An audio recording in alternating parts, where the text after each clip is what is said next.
దివ్య, big boss ఈ ఇంట్లో ఎవరు రెబల్ అని మీరు అనుకుంటున్నారు? సాయి అనుకుంటున్నాను ప్రస్తుతానికి. మీ ఊహ తప్పు.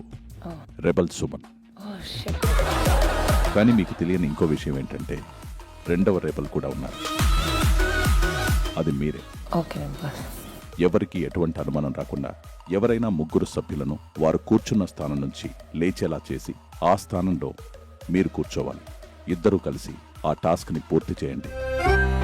మీరు రెబల్ అని నాకు తెలుసు, నేను కూడా రెబలే. మీకు ఒక అనువలప్ ఇచ్చారు కదా, సీరియస్గా ఉండకండి, నవ్వండి. సీక్రెట్ టాస్క్, ప్రామిస్, నిజం చెప్తున్నా. మన ఇద్దరం ఉన్నాం దీంట్లో. ఇక్కడ లేవండి, ఒకసారి నేను కూర్చుంటా.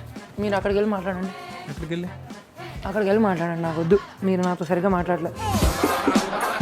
లే కళ్యాణ్, నువ్వు కూడా లేచి వెళ్ళిపో. నాకు వద్దు, మీ ఇద్దరు కలిసి వెళ్ళిపోండి. ప్రతిదానికి అవును మాట్లాడుతుంటే మీరు ఎంతసేపటికి ఏదో ఆర్ట్ ఫిల్మ్లో ఎక్స్ప్రెషన్ ఇస్తే నేను ఏం చేయాలి? వీకెండ్ రోజు నాకు ఈ క్లిప్స్ చూపించి దివ్య నువ్వు ఏం చేస్తున్నావు అని అడిగితే ఏం చెప్పాలి? తినేటప్పుడు ప్లీజ్. తినేటప్పుడు గురించి కాదు రితు, తినేటప్పుడు యు ఆర్ నాట్ అన్వెల్.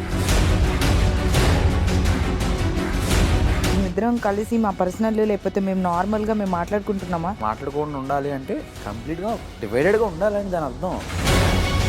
అంతేగాని మాట్లాడకుండా తినిపించుకోవడం, మాట్లాడకుండా పక్క పక్కన కూర్చోవడం అది కాదు కదా మీకు ఇచ్చింది పనిష్మెంట్, టాస్క్ కాదు. బిగ్ బాస్ 9 ఈ రోజు రాత్రి 9:30 నిమిషాలకు.